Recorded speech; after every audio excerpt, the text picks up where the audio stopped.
ETFs de acumulación o ETFs de distribución. ¿Qué tal? Soy Pedro de Capital Financiero y el día de hoy les compartiré las principales diferencias entre estos dos tipos de ETFs. En este video te compartiré sus ventajas, sus desventajas y también estaremos viendo un ejemplo para ver cuál es mejor. Y por si no fuera poco, quédate hasta el final del video que te compartiré los dos mejores ETFs que invierten en las 500 mejores empresas de Estados Unidos de acumulación y de distribución. Vamos a hacer una breve explicación de los Exchange Traded Funds, mejor conocidos como ETFs, que prácticamente trabajan como fondos de inversión que replican determinados mercados. Aquí hay bastantes opciones, pueden ser de renta fija, de renta variable, de divisas y materias primas. Algunos ejemplos para cada uno serían ETFs que inviertan en bonos, ETFs que replican el índice del S&P 500, que son las 500 mejores empresas de Estados Unidos. En divisas podría ser un ETF que invierta en el precio del dólar o del euro. Y por último, un ETF que invierta en oro o petróleo. Ahora, estos ETFs también podrían ser de dos categorías diferentes, de acumulación o de distribución.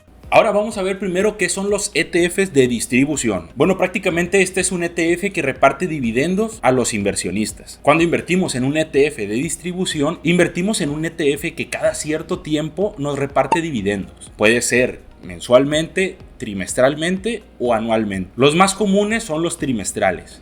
¿Y de dónde salen estos dividendos? Bueno, claramente es de las acciones con las que se conforma este ETF. Si este ETF invierte en acciones que reparten dividendos, también el ETF lo hará. Para estos ETFs, si queremos reinvertir nuestros dividendos, prácticamente tendríamos que hacerlo manualmente. Por ejemplo, si tenemos un ETF que nos reparte dividendos cada 3 meses, tendríamos que entrar a nuestro broker y comprar otra vez acciones de este mismo ETF con los dividendos que ya nos depositaron. Ahora, como dato, déjenme decirles que todos los ETFs cuentan con un domicilio fiscal. ¿Qué es esto? Bueno, es el domicilio en donde existen. Pueden estar registrados en diversos países, pero los más comunes son en Estados Unidos y en Europa. Les quería comentar este dato porque va a ser relevante más adelante cuando veamos el ejemplo de cuáles son mejores. Bueno, ahora que ya sabemos cómo funcionan los ETFs de distribución, veamos cómo funcionan y cómo se manejan los de acumulación. Bueno, por el lado contrario, los ETFs de acumulación no reparten dividendos, ya que la gestora de los ETFs los invierte automáticamente por nosotros. Por ejemplo, si tenemos un ETF de acumulación que invierte en acciones que reparten dividendos, la gestora recibirá esos dividendos y en lugar de dárselo a los inversores, esta gestora comprará más acciones en las que ya invierte. Bueno, se estarán preguntando entonces, ¿para qué sirve un ETF de acumulación? Bueno, aquí prácticamente es para hacer crecer tu capital lo más rápido posible. La verdad es que si estamos en una etapa de crecimiento, lo más seguro es que no te importe mucho recibir dividendos, ya que por lo general se suele reinvertir para tener interés compuesto. Ahora quiero lanzarles aquí otro pequeño dato. Los ETFs de acumulación no existen en los Estados Unidos. Estos ETFs solamente existen o radican en Europa. Por ejemplo, lo más común es que radiquen en Irlanda por sus beneficios fiscales. Ahora veamos la diferencia más grande entre estos dos ETFs, el cual es los impuestos. Para esto se los voy a intentar explicar de la manera más sencilla. Ahora, para los dividendos existen 3 diferentes tipos de impuestos que se pudieran llegar a cobrar. Y a estos impuestos se les llaman withholding tax. Y hay 3 niveles diferentes. El impuesto de primer nivel: cuando las acciones reparten dividendos a los ETFs, se abre la posibilidad de este impuesto. Y los cobra el país de donde son las acciones del ETF. Aquí también dependerá mucho del país en donde radique el ETF. Por ejemplo, si tenemos un ETF que radica en Estados Unidos e invierte en acciones de Estados Unidos también, el impuesto aquí sería del 0%, ya que Estados Unidos no cobra impuestos a los ETFs que radiquen en su mismo país. Pero por el contrario, si tuviéramos un ETF que radica en Europa y que invirtiera en acciones de Estados Unidos, aquí sí Estados Unidos, que es el país origen de estas acciones, le cobraría un impuesto al ETF por estar situado en Europa. Ahora veamos el impuesto de segundo nivel. Cuando el ETF reparte dividendos a los inversionistas, se cobra este impuesto. Lo cobra el país de residencia del ETF por dejar que un extranjero genere ganancias en su país. Por ejemplo, si tenemos un ETF que radica en Estados Unidos y nos reparte a nosotros dividendos, Estados Unidos nos cobrará este impuesto por ser ser extranjeros. Obviamente hay tratados que ayudan a reducir este impuesto, pero dependerá de cada país. A este tratado se le llama tratado de doble tributación. Y por último, veamos el impuesto de tercer nivel, el cual también se cobra cuando el ETF reparte dividendos a los inversionistas, pero este impuesto no lo cobra el país de donde radica el ETF, sino que lo cobra el país en donde radica el inversor. Por ejemplo, si un ETF nos reparte dividendos, nuestro país nos cobrará impuestos por estos dividendos. Como pudieron ver, estos son muchos impuestos que tenemos que pagar por dividendos. Se escucha un poco revuelto, pero déjenme explicárselos con un ejemplo práctico para que puedan entenderlo un poco mejor. Y también que puedan distinguir la diferencia ya monetaria entre un ETF de acumulación y un ETF de distribución. Ahora supongamos que tenemos dos ETFs, uno de distribución y otro de acumulación, y que estos dos ETFs invierten en donde mismo, en el SP500, y digamos que para este ejemplo, el ETF nos repartirá $100 de dividendo. Vamos a ver cuántos impuestos nos quitarán para cada ETF. Iniciaremos con el ETF de distribución que está situado en Estados Unidos. Vamos a revisar el impuesto de primer nivel. Aquí, como el ETF invierte en acciones de Estados Unidos y el ETF también radica en Estados Unidos, este impuesto no se cobraría. Así que aún contaríamos con nuestros $100 de dividendos. Ahora, pasando al impuesto de segundo nivel, aquí el país de donde radica el ETF, que en este caso es Estados Unidos. Ahora pasando al impuesto de segundo nivel, aquí lo cobra el país de donde radica el ETF hacia el inversor extranjero. En este caso, Estados Unidos cobra el 30% del dividendo por dejar que los extranjeros tomen ganancias en su país. Así que esto nos dejaría con un dividendo de $70 en lugar de $100.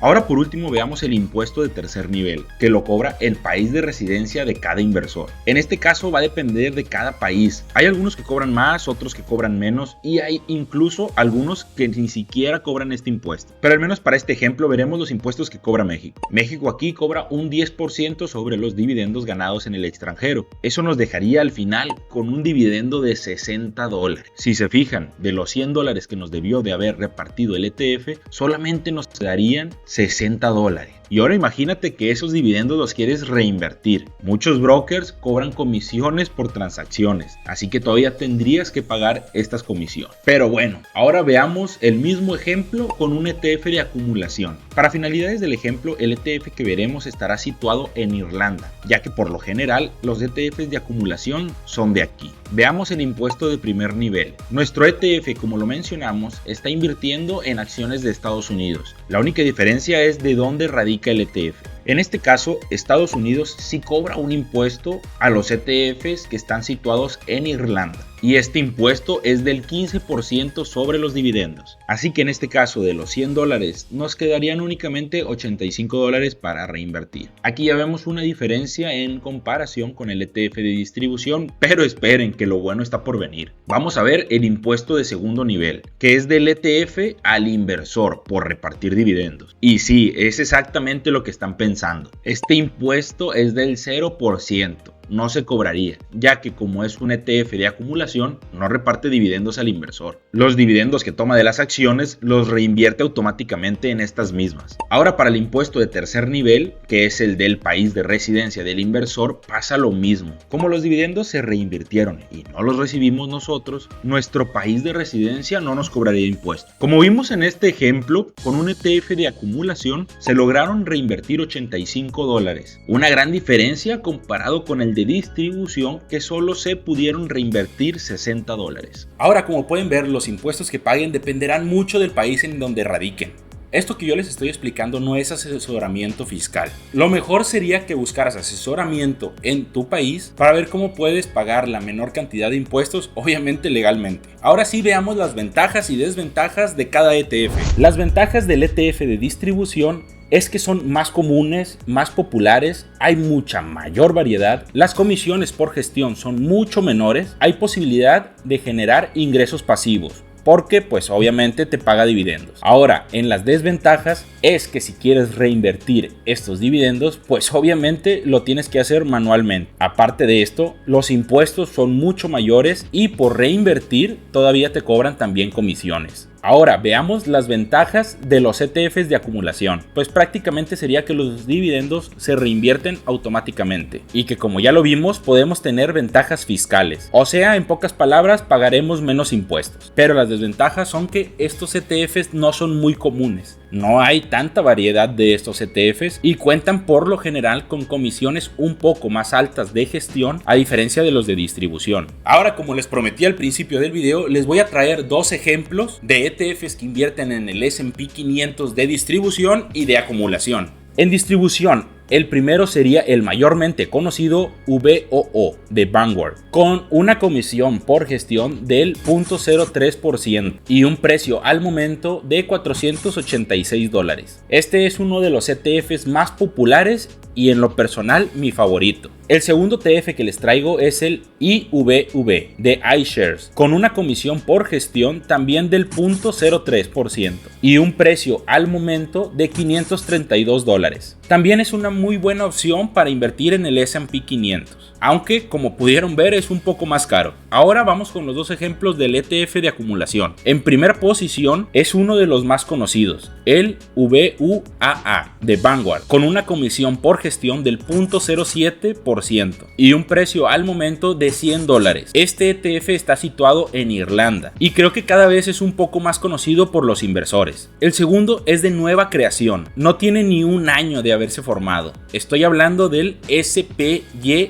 de Spire, un ETF que invierte también en el S&P 500. Totalmente de acumulación y con una comisión absurdamente barata del 0.03%, igual que el VOO, con un costo al momento de $12.82. Se convierte en una opción muy competitiva. Ahora, ¿cuándo conviene invertir en un ETF de acumulación y cuándo en uno de distribución? Bueno, eso dependerá totalmente de tu situación. Como yo lo veo, el ETF de acumulación conviene cuando vas iniciando y estás creando tu patrimonio, ya que, como les comenté, pues no contamos con mucho dinero y lo que queremos es hacer crecer lo más rápido posible nuestras inversiones, y para esto te ayudará bastante un ETF de acumulación por sus ventajas fiscales. En cambio, un ETF de distribución conviene más cuando ya tienes un portafolio creado y sólido y solamente quieres recibir ingresos pasivos de tus inversiones. Cual sea la opción que decidas, de perdido ya sabes cómo funcionan y qué ventajas y desventajas tienen, y así podrás tomar la mejor decisión al momento de invertir. Y si aún no sabes dónde invertir, pásate a ver este video en donde hablo de Happy, el broker con el que invertir se hace muy sencillo.